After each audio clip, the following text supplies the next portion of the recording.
Leonarda Cianciulli believed that after disappointing her family, her mother put a terrible curse on her. And after losing 13 children, Leonarda began to feel that this curse was very real. Now fearing she would lose her oldest son in World War II, Leonarda decided to sacrifice human lives in order to feed the curse and spare her son. Today, we'll tell Leonarda's story and break down the details of her 3 gruesome murders. I'm Mike. I'm Ian. And I'm Dave. If you thought your Italian Nonna had some tasty recipes, stick around, because Leonarda's recipes are absolutely to die for. This is Necronomipod.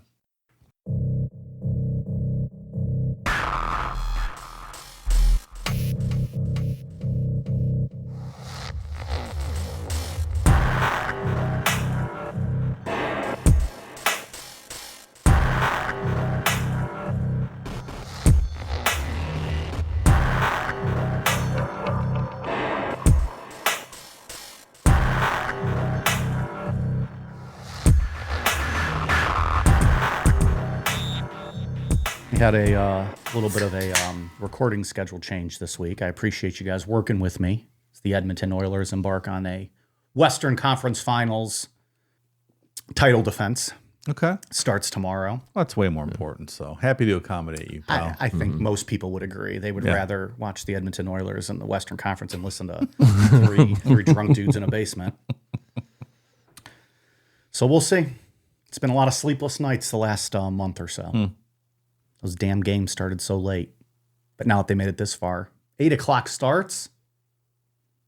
I can get to bed at a reasonable hour. Is this in Edmonton? They do not have home ice advantage, but it's back and forth. Like when they play in Edmonton, will those games be 8 too? I imagine they'll be for a primetime 8 audience? maybe to 9 because they're 2 hours behind us. So a 7 o'clock start, I think, could be fine. That's fine. Yeah. But, well, they're in Dallas. What are they? Central time. That's a 7 o'clock start for them. So we'll see. All right. They've been playing some good hockey. It'll be fun. I've tried to watch hockey. I do not enjoy it. I cannot get into it. That's me with basketball. I'm like, gosh, this is not entertaining. Both hockey and basketball aren't sports that I could follow regularly. But like March Madness, I'll watch every game. Hockey, like last year, I watched the playoffs. I enjoyed them. You were texting me a lot when the Oilers made that run. Yeah, I enjoyed it. Now's the time to start watching because it's going to get good.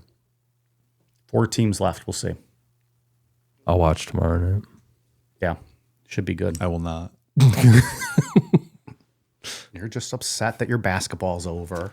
Playoffs are over. It should be good finals, though. Who was in the finals? Indiana, New York in the East, and so it's still the conference still. Yeah, Minnesota and Oklahoma City in the West. Should be a good series. Minnesota and Oklahoma does not sound like teams that I would think would ever be that far. Right? Indiana also, but they're just known for being shit, right? Like 30 years of just a suck team. I think you're living in the past. Yeah. Yeah. Well, like what? This is the first time they made it this far in how long? They had some good rivalries in the 90s, right? Reggie I don't Miller. know. Well, I guess that was 30 years ago, so that's exactly what you're saying. Never mind. I forget how long ago that was. When It doesn't seem like it 30 was years that ago. You mean when it was Reggie Miller? In the 60s, you mean? Reggie Miller and the Indiana Pacers versus Mark Price and the Cleveland Cavaliers. Oh, Mark Price. That was the last time I went to a basketball game. Really? It was when we had Mark Price and we were at Richfield Coliseum. Yeah, yeah. What was that old Sega game, the NBA one? NBA Jam. You could do work with Reggie Miller on that game. That was like to the 2-on-2. Yeah. That was it, 30 by 30, the ESPN shows, the Reggie Miller versus Spike Lee or whatever they called that one. It's a really good one. Really? I don't think I watched that one. I like the, like, wasn't it Ron Artest who was fighting the fans and stuff? Was that him? Up into the crowd? Yeah. I forgot about I watched. that. I was watching that I game would- live. I was like, "Holy shit!" I would watch basketball if there's more fan fights with the players. That's fucking crazy. Can you imagine being a fan, being all cocky and throwing something, and then Ron Artest is charging up at you? You fucked up. Fuck around and find out. That's literally what happened there. And I only remember watching it because I was at a bar in Lakewood waiting for Mini Kiss to play, and I just happened to be watching that game at the bar. I'm like, "Holy shit!" And I just remember that because then I went next door and watched Mini Kiss. That was awesome. But that was 90s, right? I think it was the 90s. I don't. I Was feel that like that the was 90s? more recent. That was early 2000s. Was it? Yeah. I think so. Yeah, maybe. It all fucking blurs. I have no idea. Which still is like 20 years ago, but still. Yeah, he like steps over the whole like 2 rows, just like one big step and just Yeah. fucking hits that dude. That's what you get. Now Can't that's throw basketball. stuff. That's basketball to me. Isn't he meta world peace now? Is that Oh, I don't know. runner test? Is that what he meta is? world peace? Does he do something? Like, is he still relevant, or like he's not playing? I don't know. Didn't he change his name? Maybe. That sounds like a very new age name. Or am I thinking of someone else? Yeah, meta world peace. He's now meta Sandiford Artest. Okay. Yeah. Well, we all look forward to that cult. Right. So that's what's going on in sports talk. That was a lot of sports. Next week we'll cover baseball. We'll get everyone up to date on the All right. first few months of the season. It's been cold. Still too cold to go to a baseball game. You went to been up a and game down, not up. too long ago, right? I went to a game a few weeks ago. There was nice weather. You needed a coat, but it was nice. Yeah. It was fine. They started at 6:00 too, local, which was nice. awesome. It's Because real those nice. games are over now in 2.5 hours. I was home just after like 9:00. Nice. It's fantastic. And the Guardians won. They beat the Yankees. Even better. Even better. Who Felt like the doesn't World Series. love the Yankees to lose? Yeah. The older I get, the more baseball of the Cleveland teams, the Guardians have just become my favorite. Nothing wrong with that. Aged with baseball. All right. That's all I have on that matter. We have an interesting story tonight. This is one like no other we've discussed. Something. Yeah, Dave, you picked this one. I saw it. I pulled it off our request list. So whoever sent that in, I'm like, who is this? They could have sent it in 4 years ago. And boom, here you go. Could have been there the whole time. Yeah. Leonarda Cianciulli was born on April 18th, 1894 in Montella, a rural mountain town in the Irpinia region of southern Italy. Her father, Mariano Cianciulli, was a livestock trader, and her mother, Serafina, had already been widowed with 2 children when she married Mariano. Leonarda was the youngest of 6 kids, but she never felt like she belonged. From her own accounts, her early life was a lot of isolation, illness, and rejection. She suffered from epilepsy as a kid and described herself in later psychiatric interviews as a, quote, weak, unwanted burden. She believed that her mother resented her from birth, and that resentment, Leonarda claimed, eventually manifested as a literal curse. Is epilepsy a sign of being cursed by the devil, and should epileptics be drowned at birth? Yes or no? What say you? Possibly. Okay. Need more research on that. Please get back to me with your answer. I've done some extensive reading. She later said that the curse took root when she defied her family by marrying Raphael Pensardi in 1917. Her parents had already chosen a cousin for her to marry, and when she rejected that idea, her mother allegedly cursed the union, declaring that Leonarda would never be happy and would never raise living children. You look at the sausage. You think that's his pickup line, probably? Yeah. Was that Raphael or was that her cousin? Either one. That's just the standard pickup line in Italy at that time, I think. Yeah. Like she's at a market and she's just choosing which sausage she's going to go with. You want the shorter, fat sausage, or do you want the longer, skinnier sausage? It's a matter of preference. By the way, one of them is blood related to you. Yeah, that's a whole thing. It's a twist. We already have a cousin for you. What's the matter with you? That's like that's what they do in Gould, right? They choose a cousin for you to marry, They can't help like it. right out of the womb. Just right? all cousins at this point, right? Genealogy. It's a tricky thing. Go to the bar and you hit on a lady. Next thing you know, you find out she's your aunt, cousin, grandma. And the tree gets even more sorted. The branches more gnarled. In Iceland, everyone's it's so insular that they have an app that you can check, like from dating and stuff. Is this my cousin app? Really? You have to. Like They're ahead of the everyone's game over there. Yeah, they know what's up. After they got married, Leonarda and Raphael moved around a bit. They started out in Montella, then ended up in Loria, down in the Basilicata region around 1921. Raphael was working as a municipal clerk, but the pay wasn't great, just enough to barely get by. Leonarda, meanwhile, had been convicted of theft back in 1912 when she was 18, years before she met Raphael. She was convicted again for assault in 1919, and then in 1927, she scammed a neighbor by promising to help her secure a government pension. She took this woman's money and disappeared. She ended up doing 10 months in prison for fraud. It's quite a criminal, this lady. Mm-hmm.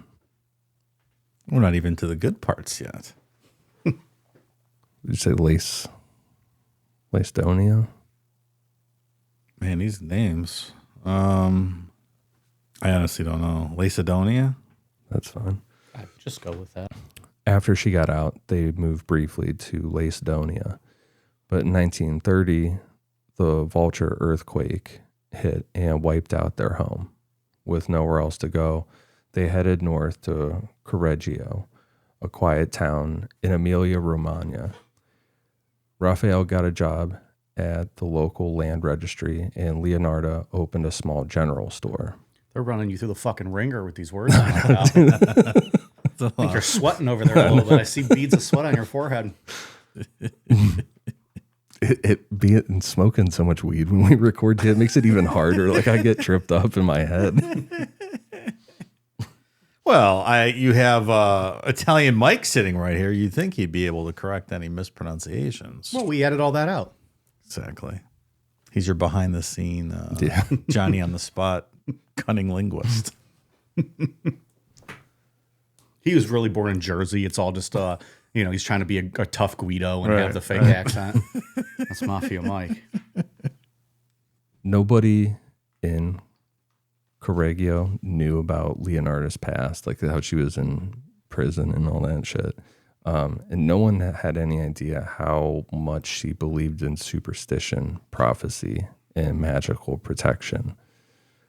By the time she moved to her modest flat, she had already been through prison, multiple arrests, and the deaths of nearly all of her children. And in her mind, there was no doubt the curse her mother put on her was the reason. I could see why you would think you're cursed after going through all that. Yeah. Doesn't seem great.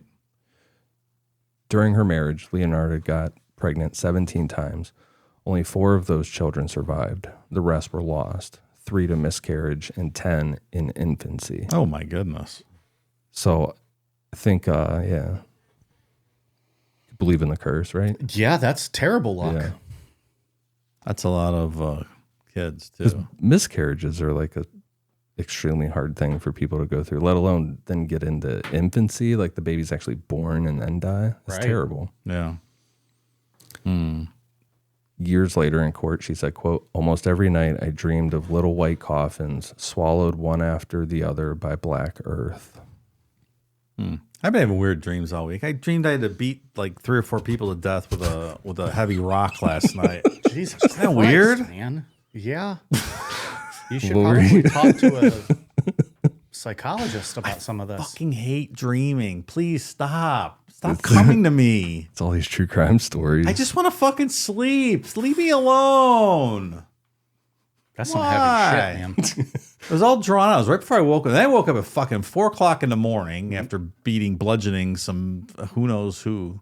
Why were you doing it though? Like, what did they do? No, I was in this weird place. Like it all fades away except like very specific parts like that. Some room defending some room with other people, and we locked these people in the room. Finally, we had to let them out, and they all came out with knives or something, and I just had a big rock, and I killed them all.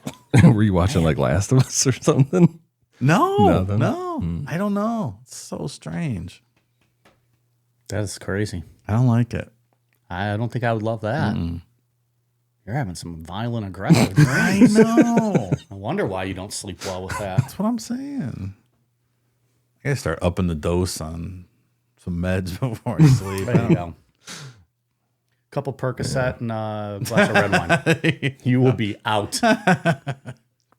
Leonarda's surviving children became her entire world. And out of the four, her oldest son, Giuseppe, was everything. He was her reason to live. He was her favorite. She viewed him as her legacy. The other three, two younger sons and a daughter, were loved, but Giuseppe was different. As he got older, everything Leonarda did revolved around keeping him safe. And can I just state the obvious? Everybody's got a reason to live. Kiss taught us that. They certainly did, off the beautiful 1988 ballad. Was that 86? Don't forget it. Was that on Crazy Nights, or is that Hot in the Shade was Forever? Yeah. It's on that Crazy sounds right. Nights The from one before 86. that, right? Yeah. I apologize to the Kiss Army out there. That was He's usually spot on. ignorant and insensitive of me to say that. I saw a news article the other day on Reddit about some dude paid $12,000 to be a roadie. Did we not talk about this? I don't know. Mm-mm. Maybe I talked about it with Jared, but Gene Simmons was offering on his tour, which I think he ended up canceling most of the shows because there was no ticket sales. Yeah. But on his tour, at every venue in every town, one person would be selected. If you applied, you paid $12,000 to be his roadie for the day. Yeah, I saw this dude was like super pumped and said that he could die happy now. That He got said to it was do worth it, but you're literally working with the staff, and then I think you get a private meal with Gene. And it didn't even come with a ticket to the show. That's right. You had to buy your own ticket. That literally, the article I read said that you still had to purchase a ticket to the fucking show. You're like, Gene, I gave you 12 G's. You don't think you could put me on the guest list tonight, you fucking asshole? Can't just watch with the rest of the roadies? Yeah, right. So weird. Yeah. I saw Gene defending market conditions. Someone wants to pay for it. Okay, Gene. And they will. That's the problem. Well, until they just don't go to the show anymore, and then he cancels them. Yeah. Would you go see him live? No. I don't think I would either. I have I would have no to see the desire set for that. list. If he's doing all Kiss songs, maybe. Did some Kiss But I feel songs. like he's working in his own shit. You did. And I don't give a fuck about that. No. I'd go see, who was it, Mr. Speed? Yeah. I'd Yeah. go to that. Mr. Speed's That good. was a good time. Mm-hmm. Yeah. Well, that's all we have left now. Till they do another comeback tour. 3 years. They're or something. avatars now, right? It's what they said, but I haven't seen anything about that. Well, they sold the catalog, so I think it's even a question whether they're allowed to play some of those songs, right? I don't know. I don't keep up with that. I didn't know they sold the catalog. All right. But you're right. Everyone's got a reason to live. That's right. Don't forget it. Even Declan. Yeah, that's true. It's that hope that one day we'll let him on the show. And I might have teased him with that once just to keep him alive, but he ain't getting on. Later on in her memoirs, Leonarda said that the curse was only part of her issues. Early in her marriage, a local fortune teller gave her a prophecy, quote, "You will marry, you will have children, but all of your children will die." And once the deaths started piling up, that prediction felt like proof or confirmation that the curse her mother put on her was working. She became convinced that something was out to destroy her, and to fight back, she turned to magic. Who doesn't? Do you do a lot of repeat business when you're a fortune teller, and that's the kind of fortunes you give people? It reminded me of Game of Thrones. Remember Cersei gets the prediction about how her kids were going to die and shit? Vaguely, but yeah. It's almost time for a rewatch. So she got into magic, and she dove in, nonstop reading, writing about occult stuff. She also started going to more fortune tellers. One of them looked at her hand and told her something that she said she never forgot. Quote, "In your right hand, I see prison. In your left, a criminal asylum." Whew. Excuse me, is there a third option available? You can't catch a fucking break. No kidding. Is there a nice retirement home in one of these? Does the fact that these people whose business, thrives on positivity, does the fact that they're giving negative news give more credibility to their craft? Are they really seeing a dark future? Perhaps. In this case, maybe they were even accurate. I'm just saying. Would you Interesting guys angle. would you do a psychic? No. Why? because it's ridiculous. Not even just for fun. I guess I would feel bad, like Laughing at it. laughing. I don't know. I would do it for the entertainment value, but then I'd be really fucking scared if it was bad news. Yeah. Like, I wouldn't believe it unless it was bad news. Like, I would kayfabe it and not laugh or anything. But yeah, if something was bad, I would kind of creep me out a little bit. Isn't that like George Costanza with the don't go on that trip, the vacation?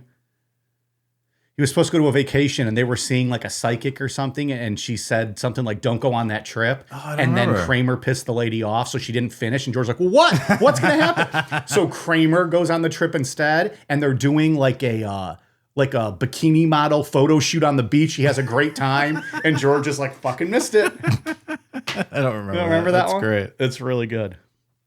Yeah, it would weird me out if somebody said if it was something bad, Really? Yeah. or even like slightly negative. I'd be like, oh, I don't love that. I think they even say to George, like, you don't believe in that. And he goes, well, I do for the bad stuff. That would 100% be me. I would go in just being like, all right, let's just go play around, whatever, haha.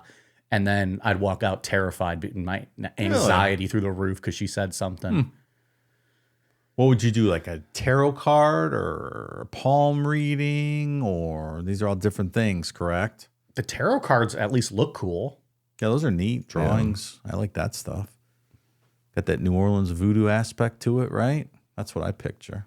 I would do either one. We're a post-pandemic era society. I don't need anyone touching my hands and palm reading. It's a lot of physical contact. You have to shave them first. Shave of them. Shave your hand, your hairy My palms. palm? Palms? What are you trying to say here? Not the wolf man. Hairy palms after all that jerking off. What are you talking about? Okay. I don't know how any of that makes sense. I have hair on top of my hands. My palms are clean. Sweaty. That's what we used to call people who jerk off all the time. Hairy palms. They grow hairy palms. That must have been before 30 years ago. Did you know that? I was not familiar. Really? I thought that No. was a common I've never heard thing. that. All right. Well, never mind then. I wonder what percentage of our listeners are like, what the fuck is Dave talking about? And now they all think I have fucking hairy hands underneath, which is just weird. I do not. See, it's a cross-generational gap here. We miss out on some things sometimes. It's true. Doesn't all Well, I'm glad we translate. cleared that Yeah, up. Yeah. You'd have been going home like, what the fuck is that asshole talking about? Yeah. I have hairy top of my hands, not my palms. Yeah. That's what I thought you were getting at, because I've joked before about how I'm like a hairy guy. And I'm like, oh, my palms, though? That's a weird joke.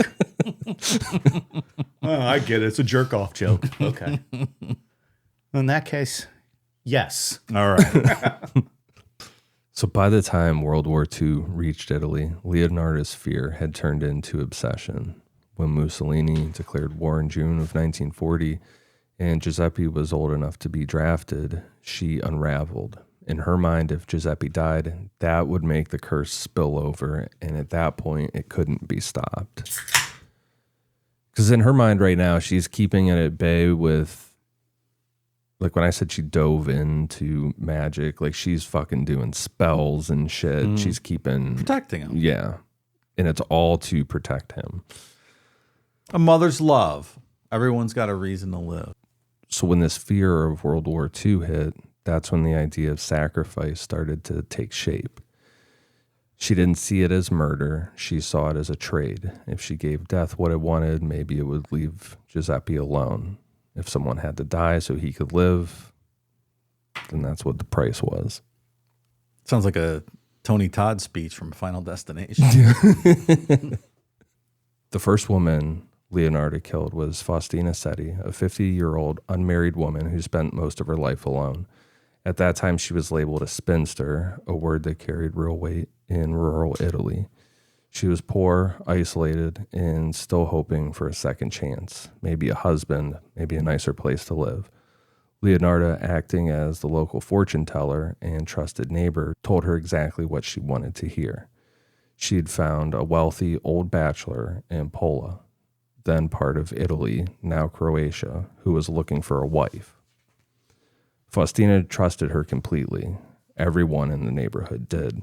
Leonarda had a way of making people feel taken care of. She kind of had like that kindly grandma vibe.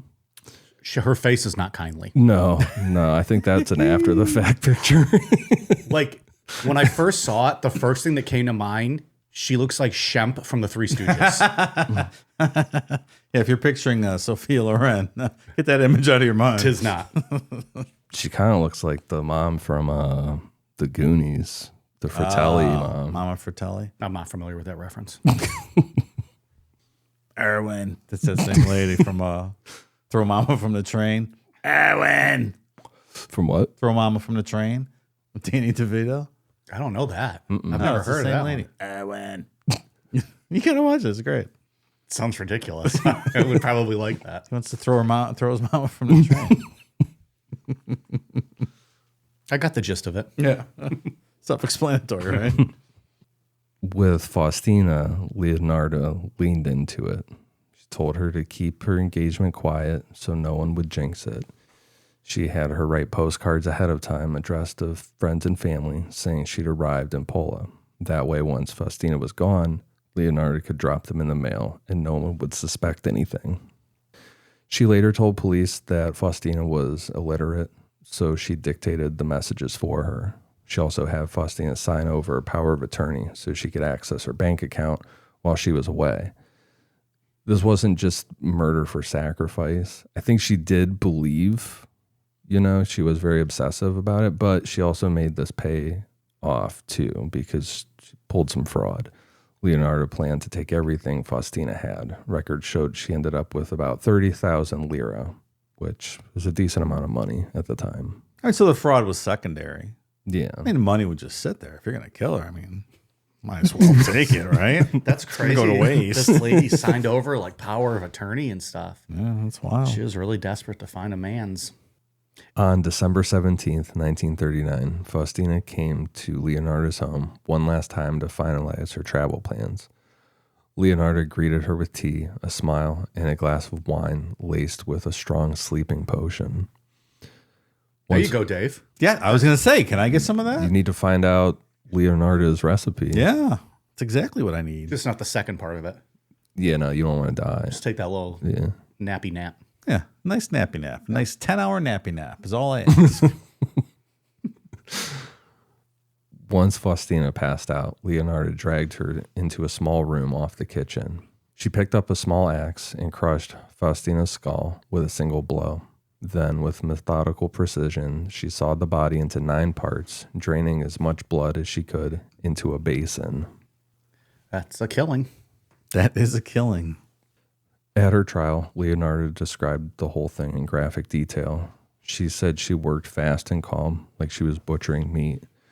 Once the body was dismembered, the pieces went into a large metal cauldron. Leonarda had been making soap at home for years, and she knew how to break down fat and flesh. She added 7 kilos of caustic soda and boiled it all down until the body dissolved into a thick black sludge. She said, quote, "I threw the pieces into a pot, added 7 kilos of caustic soda, which I had bought to make soap, and stirred the mixture until the pieces dissolved in a thick, dark mush. As for the blood in the basin, I waited until it had coagulated, dried it in the oven, ground it, and mixed it with flour, sugar, chocolate, milk, and eggs, as well as a bit of margarine, kneading all the ingredients together. I made lots of crunchy tea cakes and served them to the ladies who came to visit, though Giuseppe and I also ate them." Yummy. Bloody tea cake. Can you imagine boiling someone down in a black sludge? My goodness. I question, we'll talk about it later, but I question like what her husband was up to. Yeah. Because that has to smell a certain way. You would think. You would think. And also what what he's doing. Yeah. He's eating it. Yeah, come on, man. So fucking gross. That quote became infamous. The idea that she baked her victim into pastries and fed them to her friends and neighbors. It's pretty fucking wild. She said that the cakes were, quote, delicious.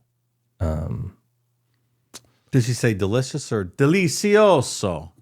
That one. Is that the word? Delicioso. Delicioso? Yeah. I might have just made that up. I have no idea. But as far as the soap, like she used it to bathe and wash, like clean her house and stuff. Like, I guess is it still soap? Like, is at that point the fat's been boiled down? It's just soap, right? I guess. I don't know, man. It's not something I want to use. No. But I don't know. Do you eat food from strangers? Like if you go to a potluck somewhere, do you eat food that other people made? I have a general rule. I don't really eat stuff from other people's disgusting houses because most people don't have clean houses.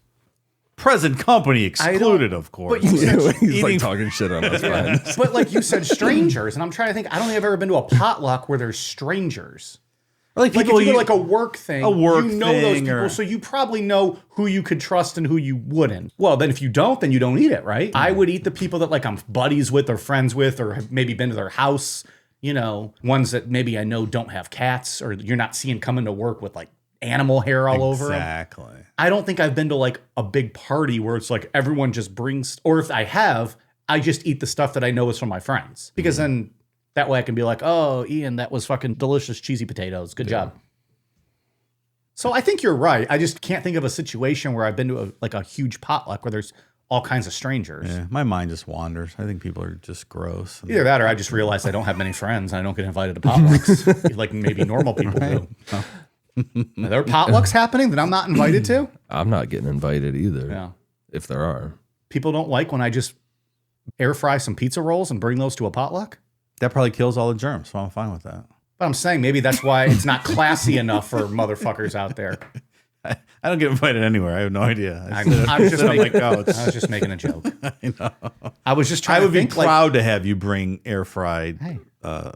What did you say? Pizza rolls. rolls to my house. Fuck yeah. Any day of the week, All pal. right. Next party we have a get together. I'll bring in the pizza rolls. You know what I did recently, not recently, like maybe a year or two ago, went to GFS, which sells like, they sell like school cafeterias and stuff for, I don't know if people have that everywhere. And I bought bulk fiestadas. They were good. Oh, you had some. You brought some down. Yeah. I think I got you both. I brought you because there was 80 fiestadas. And I was like, They were fucking delicious. so I think I brought you guys like gallon-sized Ziplocs filled with frozen ones. Oh, I'm I like, ate them all. Make them at your own leisure. One, you're right. They were as good as I remember them from school. Two, I had those for like 8 or 9 months to the point where I was like making a bunch and cutting them up to bring to parties as like a little appetizer. And people would be like, this is fucking awesome. Yeah, sure. Did you make these? And I'm like, well, Maybe. yeah. Well, what did you just enjoy them? Just enjoy them. What does it matter how they were made? They're here. Enjoy it. They're warm and delicious. Yeah. Depends on what your definition of made is. Right. That's perfect.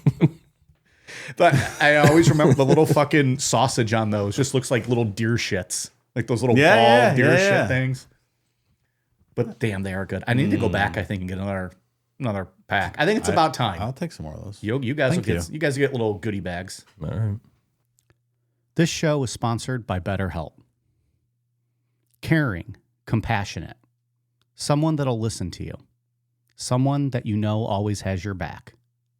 You know, we often hear about the red flags we should avoid, but what if we focused more on the green flags in friends and partners?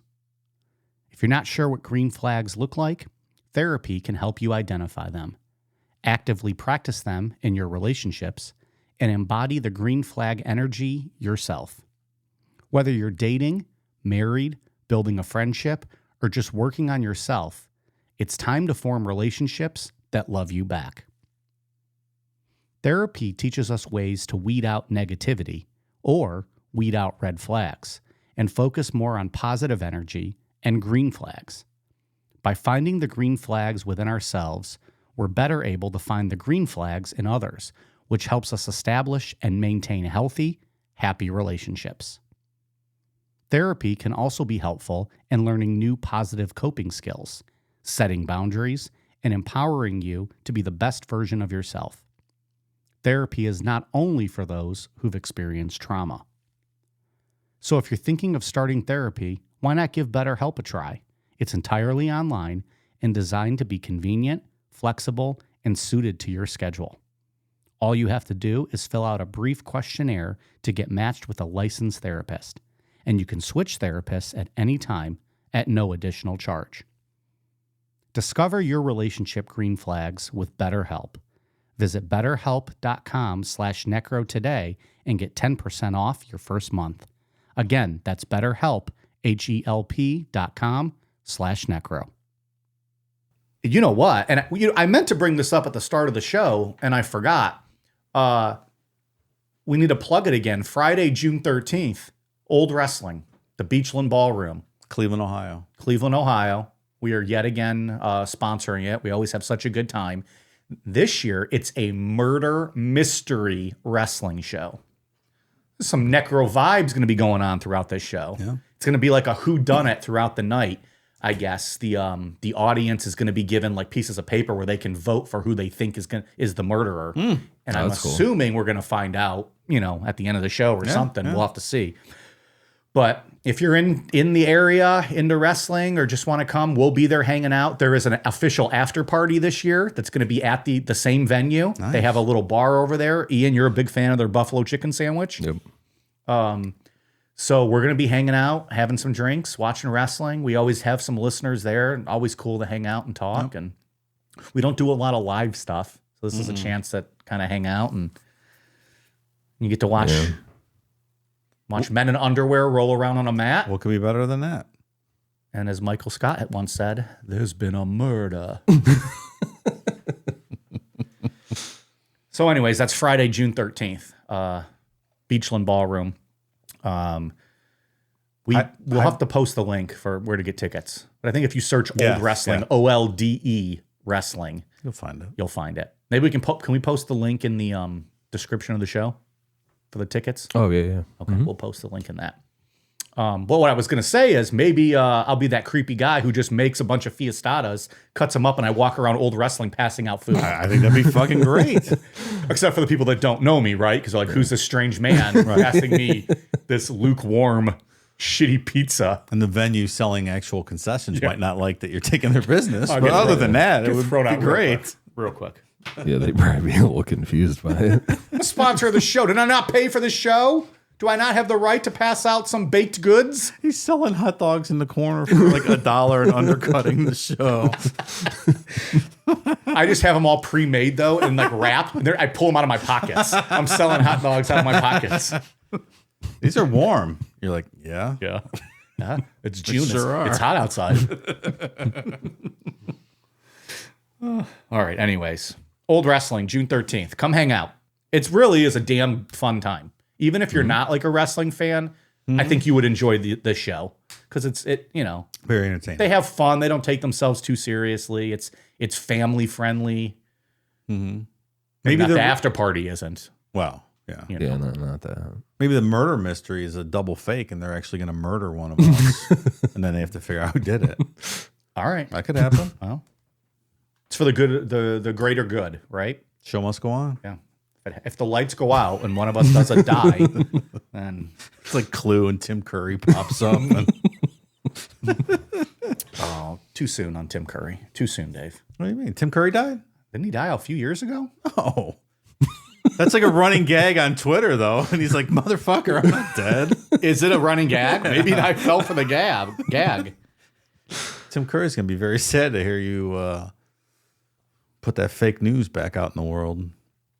Oh, he's the one. He had the real bad health issues. He's old in a wheelchair, I believe now, but he's still kicking. He's not recognizable anymore, but that's what I saw 5 days ago. He has some kind of health crisis, but yeah, is that the? Yeah, he's an old man now. Okay, yeah. Well, I'm glad he's still alive. I don't want to put him in the grave a little early. No. He's about halfway there. All right, maybe he will show up. Maybe so. Declan did it with the 12-inch dildo in the bathroom. He's not invited. So after the murder, after she baked her victim and made her into soap and tea cakes, She gave Giuseppe a stack of postcards to mail from different towns along the route to Pola, making it look like Faustina was traveling and sending updates. Everyone assumed she'd made it to her new life, and with the war looming, no one questioned it. You know, people were focused on survival, not a poor single woman who went missing. And that's the other thing about this. Leonardo knows who to target and not to target here. Yeah. You know, her second victim was Francesca Suave, a 53-year-old widow and seamstress who, like Faustina, had fallen on hard times and was hoping for a fresh start. She was known around Correggio as quiet but optimistic. No close family, just a modest living, doing repairs and alterations. So when Leonarda offered her what sounded like a real opportunity, she was ready to believe it. Leonarda told her that she'd lined up a job in Piacenza. It was a secretary position at a private girls' school. It came with room, board, and a chance to finally get out. Again, Leonarda told her to keep it quiet so no one would ruin it. She helped Francesca write letters to friends and family to be mailed out as soon as she arrived safely in Piacenza. On the afternoon of September 5th, 1940, Francesca showed up at Leonarda's apartment in her best clothes, ready to talk about the move. Leonarda welcomed her in, sat her down, and gave her a glass of wine laced with the sleeping potion that she had come up with. Once Francesca started to fade, Leonarda led her to the back pantry, that was the little room off the kitchen. Then, just like before, she picked up her small axe and brought it down twice on Francesca's head, killing her instantly. It is comical to think about just this older woman axe murdering another older woman who has been drugged. Not comical in the sense it's funny, but it's just a hard scene to picture. Right? If it was Shemp, it'd be comical. If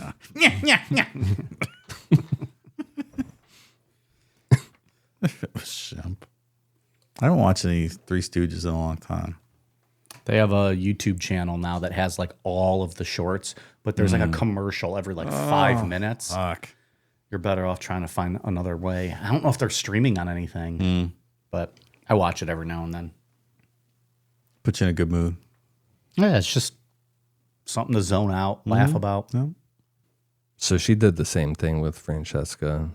She dismembered her, drained the blood, boiled everything down, turned it into soap and cookies and gave them out to everybody again.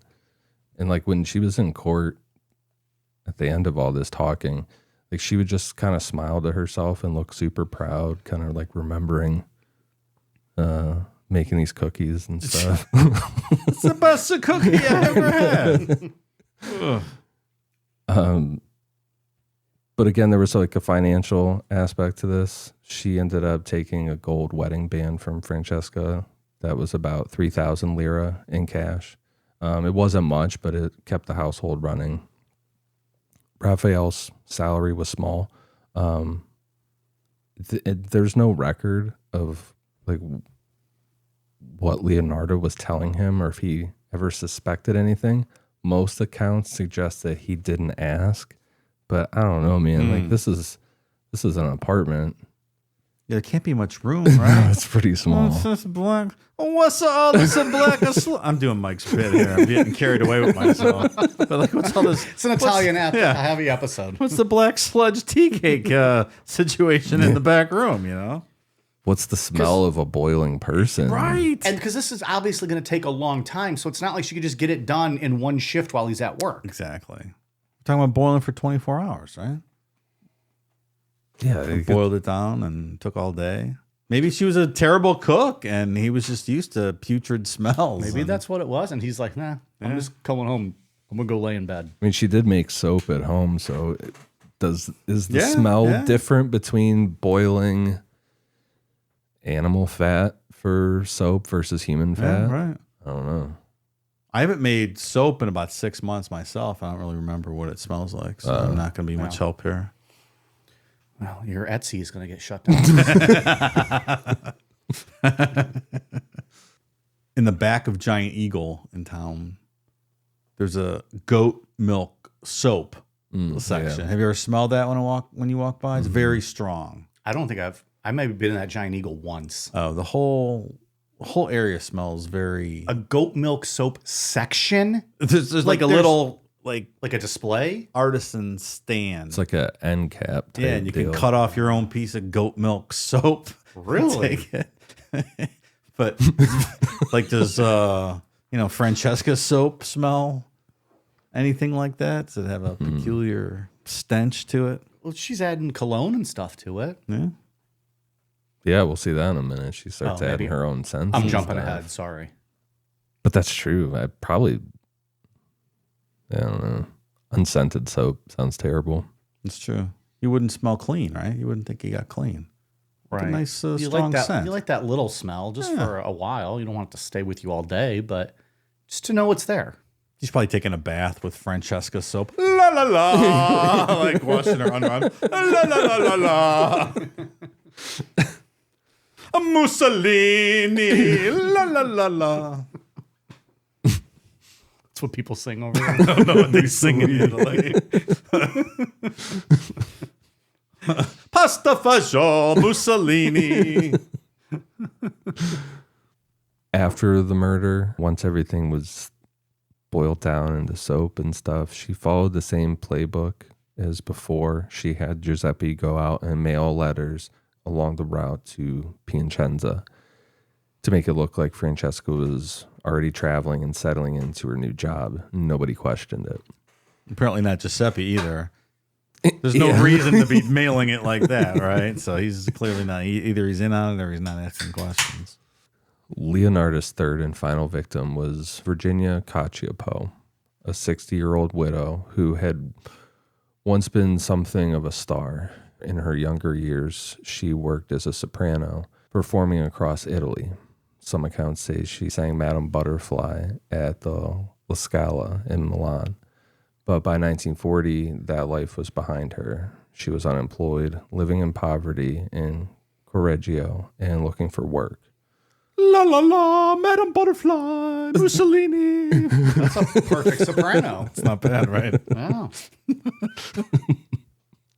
Leonarda saw this opening. So when she offered Virginia a secretary job in Florence working for a theater, Virginia was obviously very interested. This is like a way to get back into the world that she used to be a part of. As she'd done before, Leonarda told her to keep quiet. She'd help her write a few predated letters to friends and family, ready to be mailed once she arrived. November 30th, 1940, Virginia came to Leonarda's apartment to go over the final details. Leonarda offered her a drink, either wine or coffee, depending on which account you're reading. Either way, it was laced with sleeping potion. When Virginia started to fade, Leonarda picked up her axe and hit her in the head, then dragged her body into the pantry. Same process as before. This time she added cologne to the mix to scent the soap. Ah, nice. In her- Maybe people complained. She wanted to make a little nicer smell. That was nice of her. Yeah, she was real into this one. In her memoir, she wrote, quote, "Her flesh was fat and white. Same, Leonardo. Same. When it had dissolved, I added a bottle of cologne, and after a long boil, I obtained creamy soap bars. I gave them as gifts to neighbors and acquaintances. Even the cakes were better. That woman was really sweet." Oh my This is God. fucking weird. What led to her eating them? Like, It's a ritual thing. Like, so it's the ritual. She's not, I mean, she's a cannibal, but she's not like hardcore cannibal that she was craving eating human, like we talk about. It was more part of like the ritual of it. yeah, Like, this is what you have to do. right. This is part of it. And then she's like, oh, this is actually not bad. She's kind of sweet. Yeah, I wonder, like her memoir and her trial, it seemed like she was kind of, I don't know, making a show out of some stuff. So I wonder if that's like, Cover story? well, like talking about how like really sweet this woman was, like kind of playing up some shit a little bit. She seemed to be doing that in her trial. Yeah. For the press. Hate the press. Fuck them.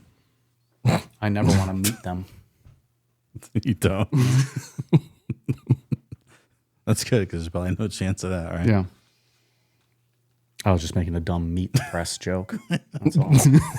They asked me to be the host once, and I said, no, I don't want to meet them. I'll pass. So it's 2 in the morning. I'm still sleeping. It's a weekend. Leave me alone. I usually watch Meet the Press. It's a decent show. I have to hire like 10 Carl Monday lookalikes with microphones and send them to Mike's front door one day. Well, that'd be fucking What's awesome. a question? I mean, if Carl wants in, he just come right in, bud. There was a financial aspect to this again. Virginia had brought 50,000 lira and a small collection of jewelry with her. Leonarda took it all and used it for groceries, clothes, and household shit. Keep everything going.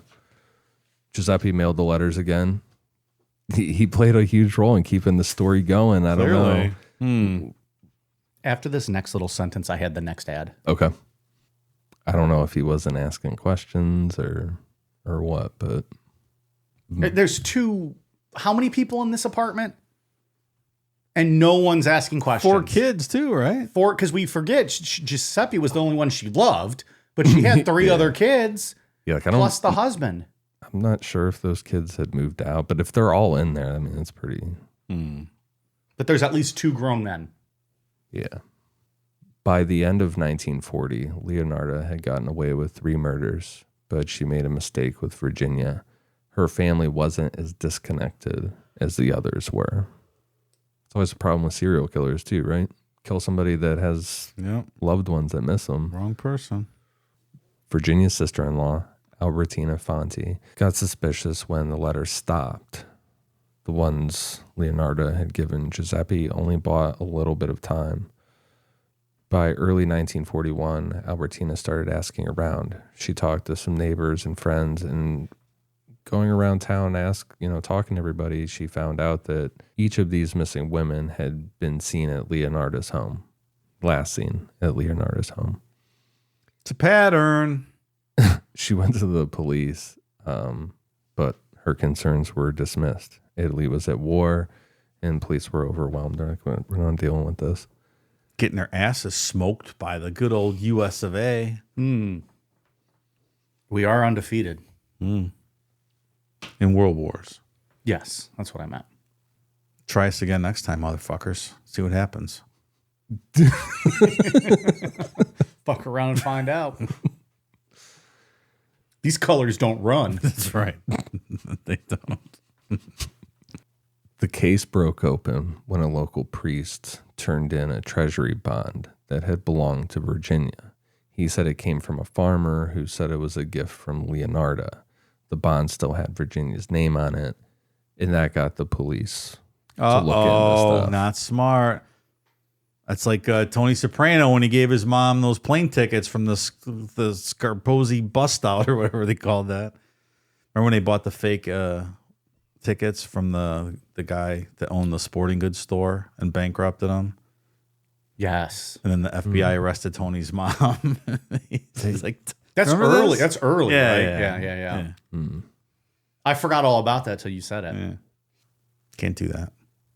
Investigators cross-referenced everything and figured all of this out pretty quick, that all of these women led back to Leonarda.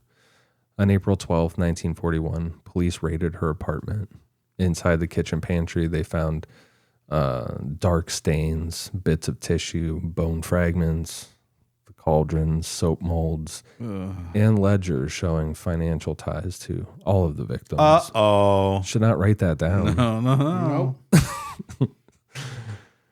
At first, Leonarda denied everything, but when they briefly detained Giuseppe, she cracked. She confessed all 3 murders in detail and insisted that she'd acted alone. It wasn't about money. She said it was about protecting her son.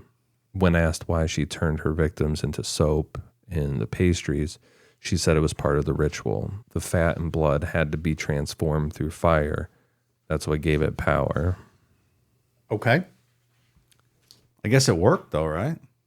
The Giuseppe never got drafted. He was helping her. Yeah, I mean, by everything we know, he just kind of did his own thing. Like nothing bad happened to him. Yeah. Well, That's So all yeah, she I wanted. guess it did work. yeah, you That's can't all tell she me it wanted. didn't work. Yeah. Success. Great success. It took 5 years for the case to get to trial. Between the war and legal delays, Leonarda didn't face a judge until September 1946. And the trial turned into a full-blown spectacle. I mean, as you can imagine, this story's fucking crazy, you know? Yeah. Especially back then in the Little 40s. bit. Like, this is Yeah. unheard of. Even today, could you imagine someone locally was doing this? Like, that's all this place would be talking about forever. Forever, yeah.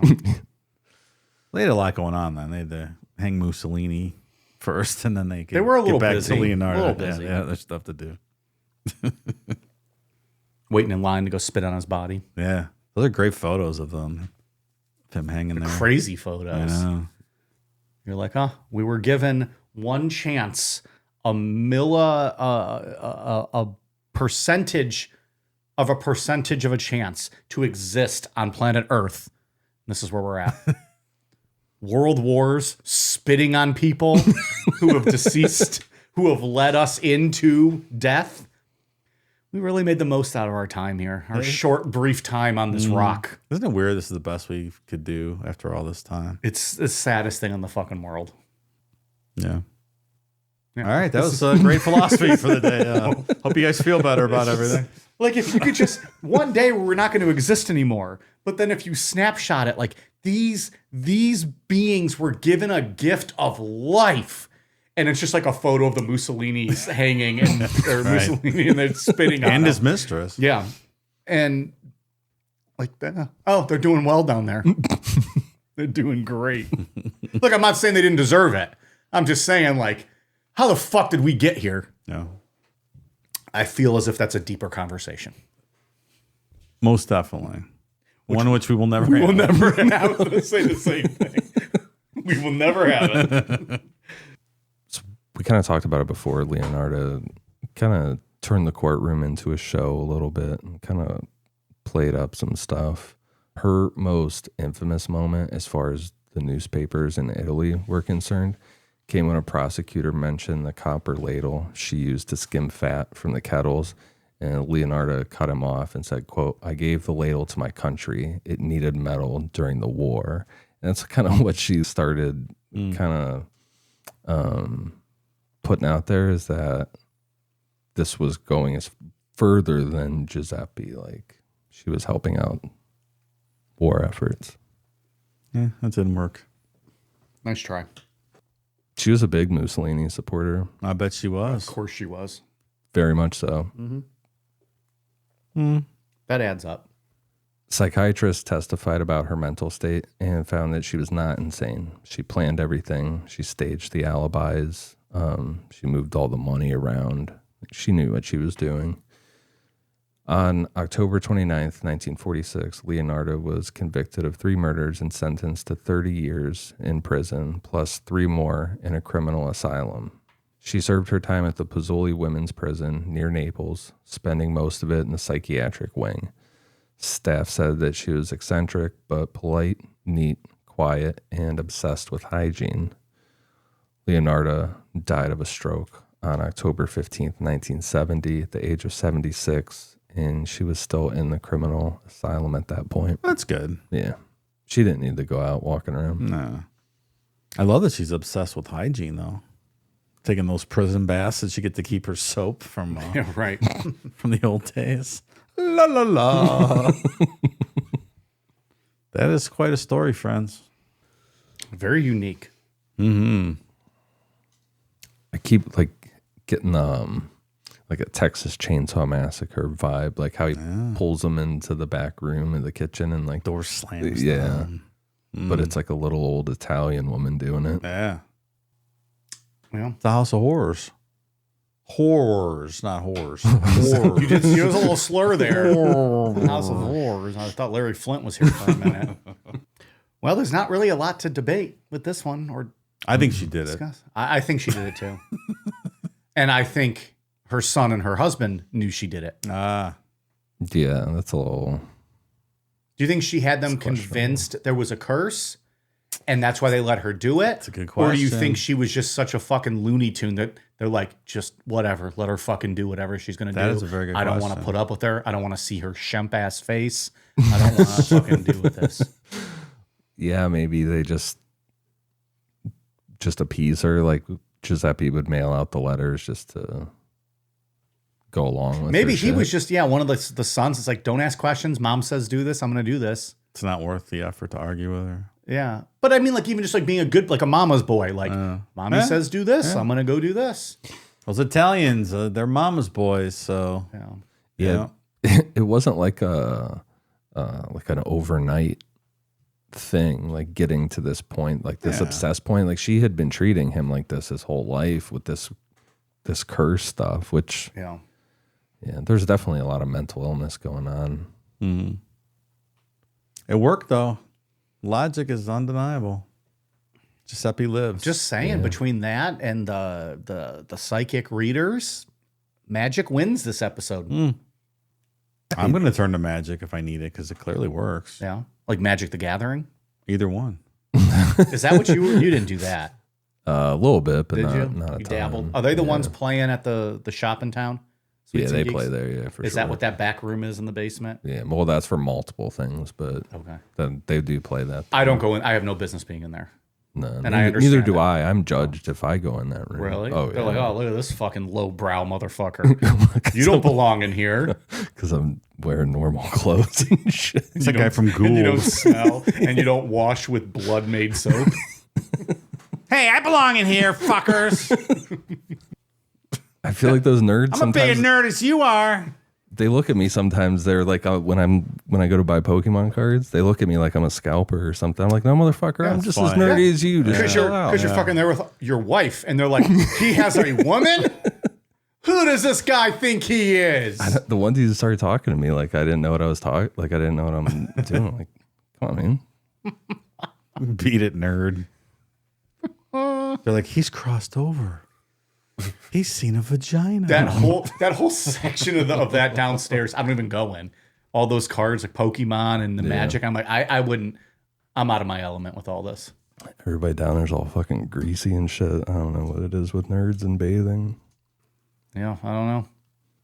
Well, but that's what Dave's turning to. Back to the initial point. He was going to turn to Magic. Magic the Gathering. Yeah. We'll see you we'll pick you up every night we record from your card game. Okay. Come back and record. Well, this was an episode. Yeah, don't cook your fellow citizens and make them into tea cakes and soap. That's my advice to you. Yeah. Or if you're gonna do that, keep it to yourself and That's don't true. go feeding it to everybody thinking you're funny. Well, also that. Yeah. Don't take it to the potluck lunch at the office. No one wants your blood tea cakes. Yeah. I don't anyway. Don't you think you would taste it and be like, oh, there's something a little fucked up It's in very here? irony. That sounds so gross. Disgusting. Well, if you come to a Necronomipod potluck, I will have some fiestadas laid out. Dave will probably smoke some meats, and Ian will have a good display of sponges. Come hang out. that's a party. Fun for the whole family. I'll have a plate of cookies, and you can eat one, and Ian will curse you out.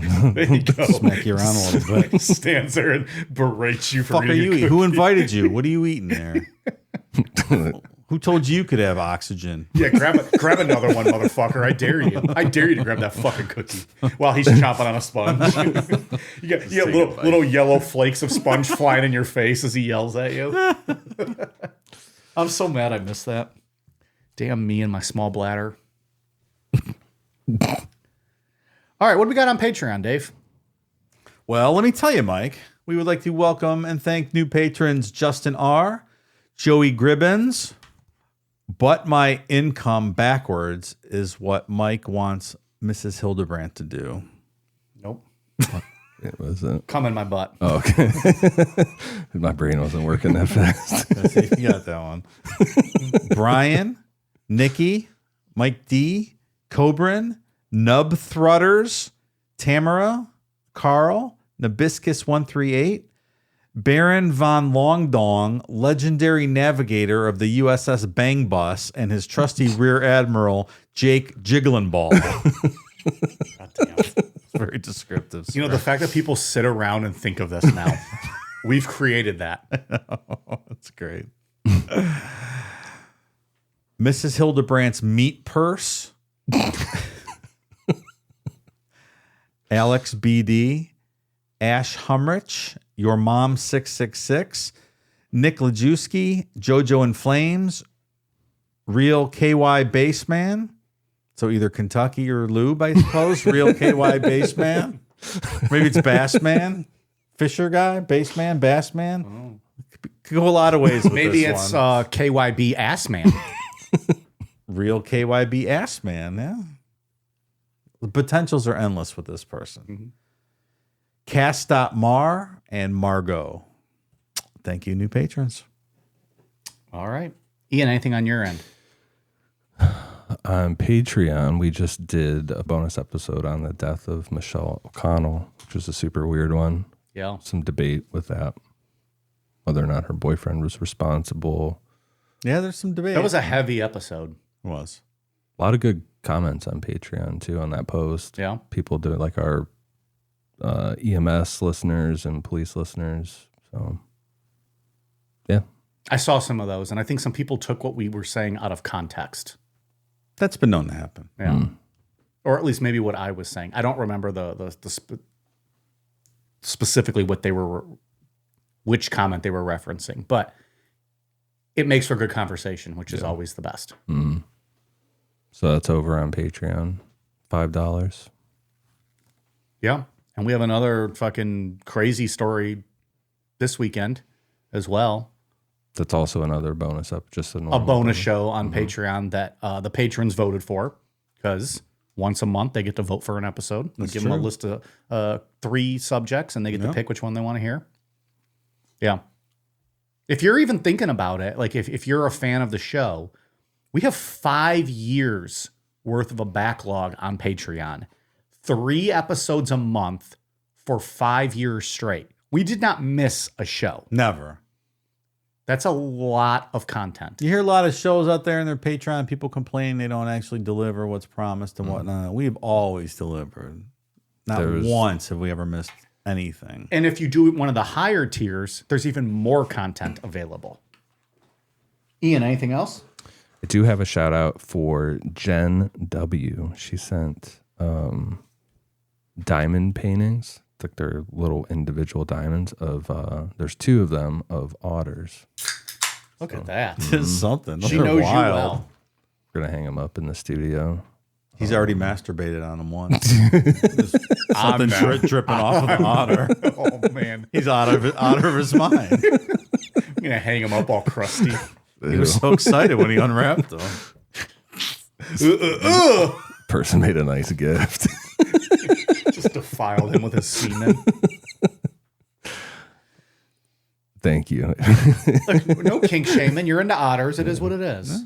I'd rather you come on the picture than fuck a real otter. Yeah. Yes. Okay. In a word, yes. I'm mad I even had to say that. This is where we are. Yeah. So thank you, Jen. Very good. Very cool. We are on. Hey, I have something else. Oh. If I might interject, Yeah. I have another military shout out, which I love Goddamn. doing. I apologize. I forgot all about That's that. okay. It's been a while since we had one. It was all that otter jizzing probably threw you off a little bit. I'm all flustered over here. Yeah. I'm just picturing Ian coming on a family of otters.